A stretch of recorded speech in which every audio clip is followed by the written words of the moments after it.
என்னங்க, டாக்டர் என்ன சொல்ல போறாங்கன்னு நினைச்சாலே பயமா இருக்கு. போன வாட்டியே குழந்தை ஆக்டிவா இல்லைன்னு சொல்லி தான் அனுப்புனாங்க.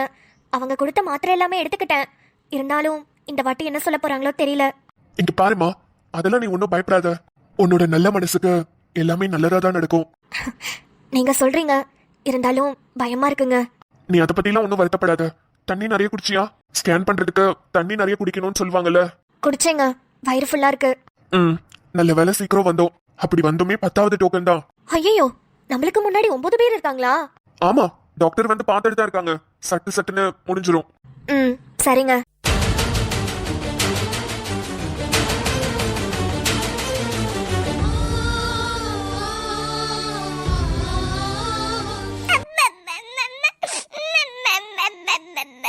ஒன்னும் இல்ல அகரன். பாரு, நம்ம ஹாஸ்பிட்டலுக்கு வந்துட்டோம். டாக்டர்கிட்ட காட்டுவோம், உனக்கு மருந்து கொடுப்பாங்க. நம்ம வாங்கிட்டு வீட்டுக்கு போயிடலாம். உனக்கு ஃபீவர் உடனே சரியாயிடும். சரியா? ஐயோ, எங்கிட்ட போறதுன்னு தெரியலையே. சிஸ்டர் ஒரு நிமிஷம். சொல்லுங்க சிஸ்டர். குழந்தைக்கு ஃபீவரா இருக்கு. டாக்டர் எங்க இருப்பாங்க? நானும் தேடிட்டே இருக்கேன். குழந்தைங்க பாக்குற டாக்டர் இங்க காணுமே. ஓ, பீடியாட்ரிஷனா? பீடியாட்ரிஷன்ல ஃபர்ஸ்ட் ஃப்ளோர் மேடம். கீழ ஃப்ளோர் ஃபுல்லா ஹார்ட் பேஷண்ட்ஸ்க்கு சுகர் டெஸ்ட், இசிஜி எடுக்கிறது. மாடியில தான் கைனகாலஜிஸ்ட், டெலிவரி ஆகிறது, அப்புறம் பீடியாட்ரிஷியன் எல்லாரும் மேல தான் இருக்காங்க. ஃபர்ஸ்ட் ஃப்ளோர் போங்க. ஓ அப்படியா? சரி, லிஃப்ட் கூட இருக்கு, யூஸ் பண்ணிக்கோங்க. ஐயோ வேண்டாம், நான் படியேறியே போய்க்கிறேன், பயமா இருக்கு. சரி ஓகே. அகரன், நம்ம ஃபர்ஸ்ட் ஃப்ளோருக்கு போணுமாண்டா? அது தெரியாம ரொம்ப நேரமா கீழேயே தேடிட்டு இருக்கேன். சரி வா, மேல போலாம்.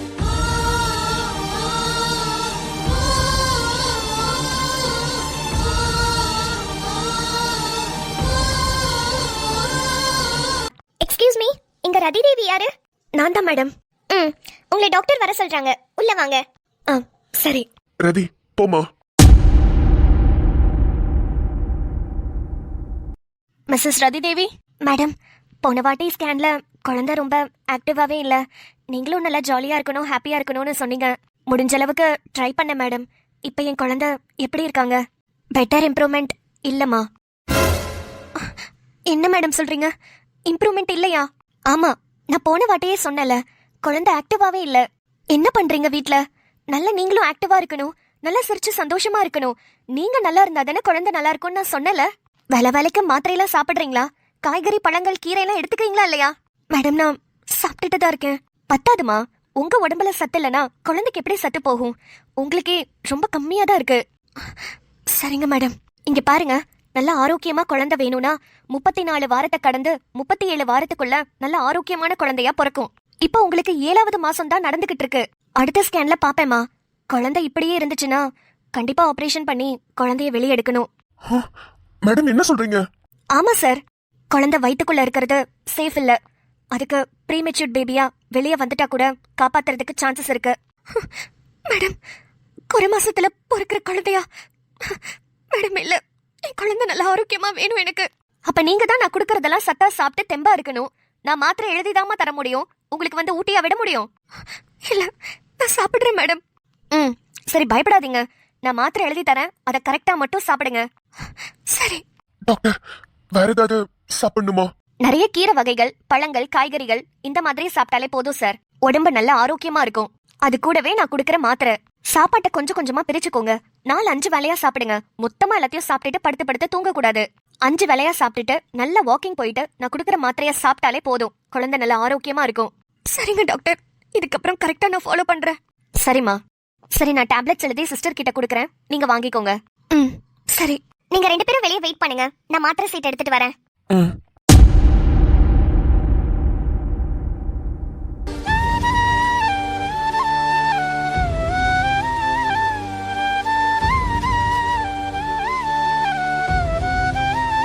டே அகரன், உனக்கு பாக்குற டாக்டர் இங்கதான் இருக்காங்க போலடா.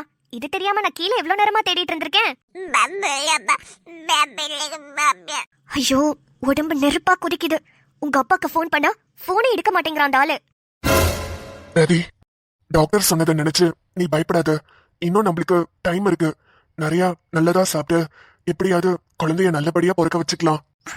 அதாங்க எனக்கு படப்படன்னு வருது.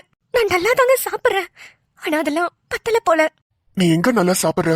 சரியா சாப்பிடுறதே இல்ல. நீ சாப்பிடுறியான்னு பாக்குறதுக்கு கூட ஆள் இல்ல. நானும் எப்பயாவது தான் வரேன். அதான் ரொம்ப பயமா இருக்கு. எனக்கும் என்ன பண்றதுன்னே தெரியல. இல்ல, இதுக்கப்புறம் நான் நல்லா சாப்பிடுறேங்க. ம். அகரன் குட்டி, அங்கதான் உனக்கு டாக்டர் இருக்காங்கன்னு நினைக்கிறேன். அங்க போய் பார்க்கலாம். அகரன், என்னடா இவ்வளவு நேரம் அழுதுட்டு இருந்த? இப்போ நல்லா ஜாலியா சிரிக்கிற. எங்க டாக்டர் ஊசி போட்டுருவாங்களோன்னு பயப்படுற. அதான் ஃபீவர் இல்லாத மாதிரி நடிக்கிறியா? டேய், நீ எல்லாம் இப்பவே நடிக்க ஆரம்பிச்சிட்டியா?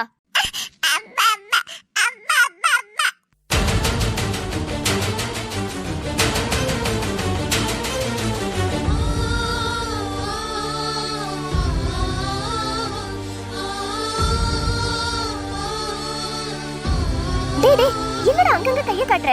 இங்க பாரு அகரன், நம்ம போக வேண்டிய டாக்டர் இங்கிட்ட இருக்காங்க. நம்ம இங்க தான் போகணும். என்னாச்சு இவனுக்கு? இவ்ளோ நேரமா அழுதுட்டு தான் இருந்தான். முகம்ல வாடி போய் இருந்துச்சு, உடம்பெல்லாம் நெருப்பா கொதிச்சது. இப்ப நல்லா சிரிச்சு விளையாடுறான். ஃபீவரும் கம்மியான மாதிரி இருக்கு. என்னாச்சு? இல்ல இல்ல, எதுக்கும் ஒரு வாட்டி டாக்டர்கிட்ட காமிச்சிருவோம். மறுபடியும் வீட்டுக்கு போனதுக்கு அப்புறம் ஃபீவர் வந்தா அங்கிருந்து அவ்வளவு தூரம் மறுபடியும் இங்க வரணுமா? சரி, நீ எதுக்கும் கவலைப்படாத ரதி. நம்ம போலாம், வீட்டுக்கு போய் பேசிக்கலாம் வா. இங்க ரொம்ப நேரம் நிக்கிறது சேஃப் இல்ல. சரிங்க, போலாம். தங்கம், என்னடா அங்கங்க கைய காட்டுற? அங்க அப்படி என்னதாண்டா இருக்கு? இரு, நானும் பாக்குறேன். பொறுமையா வா. யார்? என்னங்க?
யாருமா நீங்க? டாக்டர் டாக்டர், இங்க இங்க இப்ப இப்ப ஒருத்தவங்க வந்தாங்கல, அவங்க அவங்க யாரு? ஏங்க, நீங்க பேசுறது எனக்கு ஒண்ணுமே புரியல. கொஞ்சம் பொறுமையா பேசுங்க. யாரு வந்தா? அது இப்போ இப்போ 2 பேர் வந்தாங்கல்ல, அவர் கூட வெள்ளை சட்டை வெள்ளை வேஷ்டி கட்டி இருந்தார்ல, அவங்க அவங்க யாரு? வெள்ளை வேஷ்டி வெள்ளை சட்டையா? ஓ, பேஷண்ட் ரதி தேவிய சொல்றீங்களா? ரதி தேவியா? டாக்டர் டாக்டர், யார் அது சொல்லுங்க. அந்த அந்த பொம்பளை கூட பிரெக்னெண்டா இருந்தால, அவங்க தான். அதாம்மா, அந்த பேஷண்ட் பேரு ரதி தேவி. ரதி தேவி, சரி. அவங்க கூட கூட ஒருத்தர் வந்திருந்தாரு.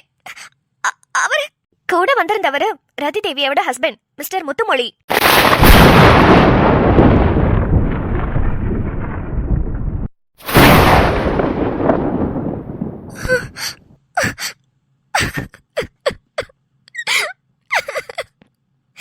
அம்மா, என்னாச்சு? எதுக்கு இவ்ளோ ஆவேசமா வந்து விசாரிச்சிட்டு இருக்கீங்க? என்னாச்சு? எதுவும் பிரச்சனையா? இல்ல இல்ல டாக்டர். அப்புறம் எதுக்கு இங்க நின்னு அழுதுட்டு இருக்கீங்க? ஒண்ணும் இல்ல. சரி, இப்ப எதுக்கு ஹாஸ்பிட்டல் வந்தீங்க? என்னோட குழந்தைக்கு ஃபீவர், அதுக்கு தான் வந்தேன். அப்படியா? பீடியாட்ரிஷியன் அங்கதான் இருக்காங்க, வாங்க நான் கூட்டிட்டு போறேன். சரி டாக்டர். டாக்டர் என்ன சொல்றாங்க? என் புருஷன் வேற ஒரு பொண்ணு கூட இருக்காரா?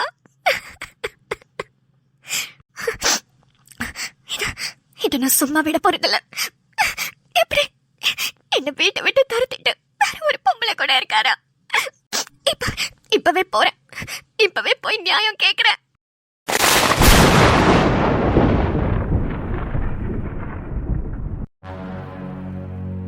சார், இதான் சார் சக்திவேலோட வீடு.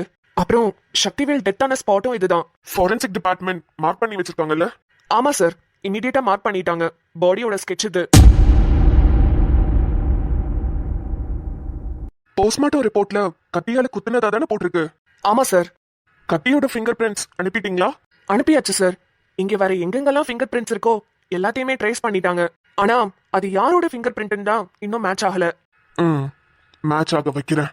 சரி வாங்க உள்ள போய் பார்க்கலாம். Okay sir. சார், இதுதான் வீட்டோட ஹால். புக்ஸ் எல்லாம் நிறைய இருக்கு. சக்திவேலுக்கு புக்ஸ் படிக்கிற பழக்கம் இருக்குமோ? அதெல்லாம் யாருக்கு சார் தெரியும்? தெரிஞ்சுக்கணும் மிஸ்டர் ராஜசேகர். இது எல்லாமே one of the clue. Sir, books படிக்கிறத வச்சு என்ன சார் க்ளூ கண்டுபிடிக்கிறது? ஒரு வேலை சக்திவேல் கிரிமினலா இருந்தா கிரைம் புக்ஸ் நிறைய படிப்பாருல்ல? சார், செத்து போனதே அவன் தானே சார். அவன் எப்படி சார் கிரிமினலா இருக்க முடியும்? யாராவது தற்காப்புக்காக கூட கொலை பண்ணிருக்கலாம். எல்லா நோக்கத்துல இருந்தும் நம்ம பார்வை இருக்கணும். ஓ, அப்படி வேற இருக்கா? Okay sir. வெளியே விசாரிச்சு பாத்தீங்களா? சக்திவேலோட ஃபேமிலி எங்க இருக்காங்க? சார், இந்த தெருவுல இருக்கிற எல்லாத்தையுமே விசாரிச்சிட்டோம் சார். இந்த வீட்ல சக்திவேல் மட்டும்தான் இருந்ததா நிறைய பேர் சொல்றாங்க சார். தெருவுல இருக்கிற எல்லா வீட்லயும் விசாரிச்சிட்டீங்களா? ஆமா சார். சரி, வீட்டோட பெட்ரூம் எங்க இருக்கு? அங்கதான் சார் இருக்கு. வாங்க போய் பார்க்கலாம். தோ இதான் சார். சார், இதான் சார் வீட்டோட பெட்ரூம். இல்ல மிஸ்டர் ராஜசேகர், எனக்கு என்னவோ இந்த வீட்ல சக்திவேல் கூட ஒரு பொண்ணு இருந்திருக்கிற மாதிரி தோணுது. என்ன சார் சொல்றீங்க? பொண்ணா? பின்ன எந்த பையங்க பெட்ரூமை இவ்ளோ நீட்டா வச்சிருக்கான்? சார், இதெல்லாம் ஒரு க்ளூவா சார்? நான் கூட தான் சார் என் பொண்டாட்டிக்கு சூப்பரா ஹெல்ப் பண்ணுவேன் சார். சொல்ல போனா அவளை விட நான் தான் சார் பல பல பல பல தொடச்சு வச்சிருப்பேன் எல்லாத்தையும். போலீஸ் வேலையை தவிர எல்லா வேலையும் பர்ஃபெக்டா பாக்குறீங்க இல்ல சார்? என்ன சார், என் பொண்டாட்டிக்கு ஹெல்ப் தான் சார். பண்ணலாம். பொண்டாட்டிக்கு ஹெல்ப் பண்ணலாம், தப்பு இல்ல. அத சொல்லுங்க சார். ஆனாலும் எனக்கு இந்த பெட்ரூம் கலரு அப்புறம் இங்க எரியற லைட் எல்லாம் பார்க்கும்போது பசங்களுக்கு பிங்க் கலர் மேல அவ்வளவு இன்ட்ரெஸ்ட் இருக்காது சார். எனக்கு கூட பிங்க்னா ரொம்ப பிடிக்கும். யோ சார், அத சொல்லலையா? என்னோட இல்யூஷன் படி சக்திவேல் இங்க தனியா இல்ல சார். ஒருவேளை சக்திவேல் பேய் கூட இருந்திருப்பானோ? யோ, நம்ம என்ன இங்க கிரைம் படம் ஷூட்டிங்கா வந்திருக்கோம்? ஏன் ஹஸ்கி வாய்ஸ்ல எல்லாம் பேசி பயமுறுத்துற? என்ன சார் பண்றது? போலீஸ் வேலையில சேர்ந்ததுல இருந்து கொல்லைன்னு பார்த்து கிரைம் படத்துல நடிக்கிற மாதிரியே தோணுது சார். தோணும். இரு, நான் கொஞ்சம் இந்த பெட்ரூம் அலசி ஆராய்ஞ்சிட்டு வரேன். சார், அடுத்தவங்க பெட்ரூம் அலசி ஆராய்தல தப்பு சார். இந்த டயலாக் அப்படியே போய் ஐஜி கிட்ட சொல்லு. அடுத்த ரிப்பப்ளிக் டேல உன்னை ஸ்டேடியம்ல கூப்பிட்டு மெடல் கொடுப்பாங்க. சார், யாரு கொலை பண்ணாங்கன்னு கண்டுபிடிச்சாவது மெடல் கொடுப்பாங்க. இந்த டயலாகுக்கலாமா கொடுப்பாங்க? தெரியுதுல, மூடி தெரியா. என்னையும் தேட விட மாட்டேங்கிற, நீயும் ஒழுங்கா தேட மாட்டேங்கிற. நீ ஒழுங்கா தேடி இருந்தா எதுக்கு நான் இப்ப இங்க வந்திருக்க போறேன்? சரி சார், போய் தேடுங்க. அம்மா ப்ளீஸ்மா, அழுதுட்டே இருக்காதீங்க. உங்களுக்கு உடம்பு சரியில்லாம போயிடும். எனக்கு ஆகிற ஞாபகமாவே இருக்கு கண்ணு. நான் தான் அவனை குளிப்பாட்டுவேன். என்கிட்ட தான் அவன் நல்லா விளையாடுவான், நல்லா தூங்க வைப்பேன். பால் குடிக்கிறதுக்கு மட்டும்தான் அவங்க அம்மா கிட்ட போவான். இப்ப அவனை பார்க்கவே முடியல. ரொம்ப கஷ்டமா இருக்கு. நான் கோயிலுக்கு போன நேரத்துல இப்படி ஆகணும். என் கண்ணு, நீ அங்கதானே நின்ன. அவனை தடுத்து நிப்பாட்டி இருக்கலாம்ல. வேதாவை தூக்கிட்டு போட்டுட்டே கண்ணு. ஐயோ அம்மா, நான் எவ்வளவோ தடுக்க ட்ரை பண்ணேம்மா. முத்து அண்ணா பேசவே கூடாதுன்னு சொல்லிட்டாரு. அதான் நானும் வாய் மூடிட்டு நின்னுட்டேன். என்ன பண்ண சொல்றீங்க? 2 பேருக்கும் பயங்கர சண்டைமா. 2 பேருமே அமைதியா இருக்க மாட்டேங்கிறாங்க. ரொம்ப கஷ்டமா இருக்கு கண்ணு. அகரன் எப்ப நம்ம வீட்டுக்கு வருவான்? சீக்கிரம் வந்துருவாமா. நானும் அதையும் ஒரு பிளான் போட்டு வச்சிருக்கோம். வேதாக்கா விடாப்படியா இருக்காங்க. எப்ப முத்து அண்ணா வந்து வாங்கன்னு வீட்டுக்கு வந்து கூப்பிடுறாரோ அப்பதான் வருவேன்னு சொல்றாங்க. முத்து அண்ணா கண்டிப்பா அவரை போய் கூப்பிட மாட்டாரு. அவர் மனசு மாறணும்னா அகரனோட நினைவுகள் அவரை சுத்தி இருந்துகிட்டே இருக்கணும். அதையும் நானும் பிளான் பண்ணி அகரன் போட்டோவெல்லாம் ஃப்ரேம் போட்டுட்டு எடுத்துட்டு வந்திருக்கோம். அது அவங்க ரூம் செவத்துல மாட்டினா கண்டிப்பா முத்து அண்ணாக்கு அகரனோட நினைப்பு வரும். அவனை போய் பார்க்கணும்னு தோணும், அவனை கூட்டிட்டு வரணும்னு தோணும். அதுக்காக தாமா. அப்படியா? அகரனோட போட்டோ இருக்கா கண்ணு? காட்டு. உங்ககிட்ட காட்டலாம் தான் எடுத்துட்டு வந்தேன். இங்க பாருங்க. இந்த போட்டோவா? புள்ளைக்கு முத பேரை வச்சு தொட்டில போட்ட போட்டோ தானமா? ஆமாமா, இது அண்ணனுக்கு ரொம்ப பிடிச்ச போட்டோ. அதனாலதான் இதே ஃப்ரேம் பண்ணி எடுத்துட்டு வந்தாச்சு. அவருக்கு ஆதியை ரொம்ப பிடிக்கும், அதே அளவுக்கு அகரனையும் ரொம்ப பிடிக்கும். அதனால தானே அகரன் ஆதித்யான பேர் வச்சாரு. அதனாலதான் அதே போட்டோவே ஃப்ரேம் பண்ணி எடுத்துட்டு வந்துட்டேன். கண்டிப்பா இதை அவன் ரூம்ல மாட்டுக்கண்ணு. அவன் பார்த்தா அகரனை உடனே போய் கூட்டிட்டு வந்துருவான். சரிங்கம்மா, கண்டிப்பா மாட்டுறேன். இப்பவே போய் மாட்டுறேன். அண்ணனுக்கு சாயங்காலம் வீட்டுக்கு வந்துருவாரு. வந்தோடனே இதை பாப்பாரு. பார்த்தோன்னே அவருக்கு அகரன் ஞாபகம் வரும். உடனே போய் கூட்டிட்டு வந்துருவாரு. நடந்தா ரொம்ப சந்தோஷம் கண்ணு. கண்டிப்பா நடக்குமா, நீங்க கவலைப்படாதீங்க. சரி கண்ணு. சரி வாங்கம்மா, வந்து சாப்பிடுங்க. கோவிலுக்கு போயிட்டு வந்தீங்க, வந்தோடனே இந்த விஷயத்த சொன்னோம். அப்பையில இருந்து இப்படியே அழுதுட்டே இருக்கீங்க. கொஞ்சம் கூட சாப்பிடவே இல்லையே நீங்க. எப்படி கண்ணு என் தங்கத்தை பார்க்காம எனக்கு சாப்பாடு இறங்கும்? பெரிய தங்கம் இப்படி பண்ணுன்னு நான் எதிர்பார்க்கவே இல்லை. புரியுதுமா, அண்ணன் இப்படி பண்ணுவாருன்னு நாங்களுமே எதிர்பார்க்கல. இங்க எல்லாருக்குமே அகரனோட ஞாபகம் தான். அவன் இல்லாம இருக்கவே முடியல. இருந்தாலும் என்ன பண்றது, சீக்கிரமாவே எல்லாம் சரியாயிடும்னு நம்புவோம். எனக்கு காலேஜ்ல போய் அங்க உட்காந்து படிக்க கூட தோணல. முன்னாடிலாம் அகரனை நினைச்சு சிரிச்சிட்டு இருப்பேன். ஆனா இப்பெல்லாம் அழுவுறேன். எனக்கு ரொம்ப கஷ்டமா இருக்கு. உங்களுக்கு தெரியுமாமா, அவன் நிம்சன்னு கூப்பிட்டாமா. அப்படி அழகா கூப்பிட்டான் தெரியுமா. அவன் முத என்னதான் கூப்பிட்டுருக்கான். அதுவே எனக்கு ரொம்ப சந்தோஷமா இருக்குமா. எல்லாத்தையுமே அந்த குட்டி வாண்டு எவ்வளவு அள வச்சிட்டு இருக்கு பாரு. அவனுக்கும் நம்ம ஞாபகமா தாமா இருக்கும். கண்டிப்பா நம்மள தேடி வருவான் பாருங்க. உன் வார்த்தை பழிக்கட்டுமா? சரி வாங்கம்மா, சாப்பிடலாம். ம், சரி.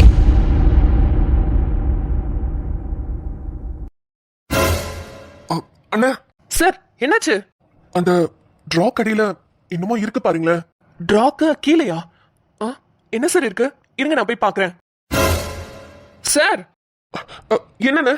சார் மெட்டி சார்.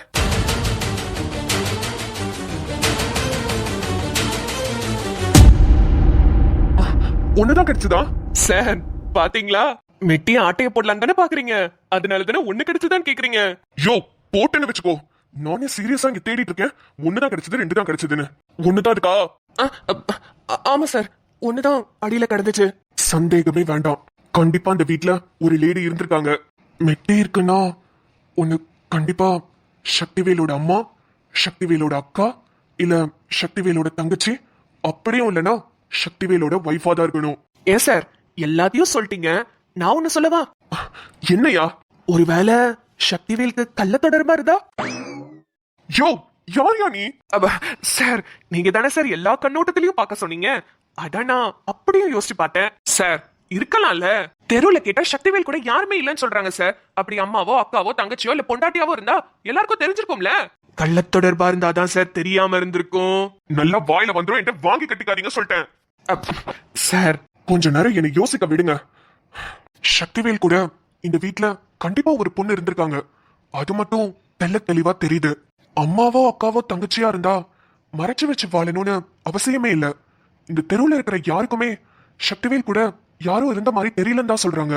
மெட்டி இந்த வீட்ல கிடைச்ச பட்சத்துக்கு ஒருவேளை சக்திவேலோட வைஃபா இருக்குமோ? ஆனா வைஃபா இருந்தாலும் ஏன் மறைச்சு வச்சு வாழணும்? அப்பாடியோ, வெள்ளி விக்கிற விலைக்கு இத கொண்டு போய் என் பொண்டாட்டி கிட்ட கொடுத்தேன், அவ ரொம்ப சந்தோஷப்படுவா. யோ அத கொண்டு போய் வித்து தின்றாத. அத ஒரு பாக்கெட்ல போட்டு ஃபாரன்சிக் அனுப்பு. இதையுமா? எல்லாமே ப்ரூஃப் தாயா. ஆமா, சக்திவேல் எங்க வேலை பார்த்தான்? அவன் ஒரு மொபைல் கடை வச்சுட்டு சுத்திட்டு இருந்தான் சார். மொபைல் கடையா? எங்க இருக்கு? நம்ம பசார்ல தான். சரி வாங்க, அங்க கிளம்பணும். சார் சாப்பிட்டு போலாம் சார், பசிக்குது. யோ கேஸ் ரொம்ப முக்கியம். ப்ரூஃப் கிடைச்சு கண்டுபிடிக்கிற வரைக்கும் நம்ம சாப்பிடவே கூடாது. எது சார்? எவனோ கொலை பண்ணிட்டு அவன் சந்தோஷமா இருக்கான், நான் ஏன் சார் சாப்பிடாம இருக்கணும்? பசிக்குது சார், ஒரு பிரியாணி வாங்கி கொடுங்க. சரி தின்னுட்டு வா, நான் முன்னாடி போறேன். இந்த ஆளுக்குலாம் பசிக்கவே பசிக்காதா? வேலை முக்கியம் தான் சார், அதுக்குன்னு சோறெல்லாம் திங்காம வேலை பார்க்க முடியாது. நீ ஒண்ணு பண்ணு, சாப்பிட்டுட்டு நேரா ஸ்டேஷனுக்கு போ. நான் சக்திவேலோட மொபைல் கடையை பார்த்துட்டு ஸ்டேஷனுக்கே வரேன். அப்பாடா, ஓகே சார். ஒரே ஒரு மெட்டி மட்டும் கிடைச்சிருக்கு. அப்ப இன்னொரு மெட்டி அந்த பொண்ணோட கால்ல தானே இருந்திருக்கணும். யார் அந்த பொண்ணு? எப்படி கண்டுபிடிக்கிறது?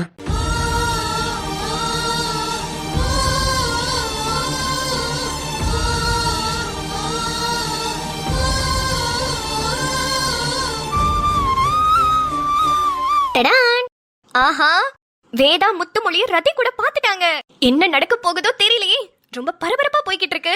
அட் த சேம் டைம் நம்மளோட விசாரணையும் ரொம்ப பரபரப்பா போய்கிட்டு இருக்கு. அடுத்தடுத்த திருப்பங்கள்ல நல்லாவே எக்ஸ்பெக்ட் பண்றோம். அந்த ஒரு மெட்டியோட கால் யாரோடதா இருக்கும்? உங்களுக்கு கரெக்டான கெஸ்ஸிங் இருந்தா கண்டிப்பா கமெண்ட்ஸ் சொல்லுங்க. அப்புறம் நேத்து ஒரு நாள் வீடியோ போட முடியல மக்களே, ஆனா அதுக்கு பதிலா இன்னைக்கு 2 வீடியோ வரும்னு நேத்தே போஸ்ட் போட்டிருந்தேன். சோ இப்போ காலையில ஒரு வீடியோவும் சாயந்தரம் வழக்கம் போல 6 மணிக்கு ஒரு வீடியோவும் வரும். ரெண்டுமே ட்விஸ்ட் வீடியோன்றதுனால சூப்பரா இருக்கும், பார்த்து என்ஜாய் பண்ணுங்க.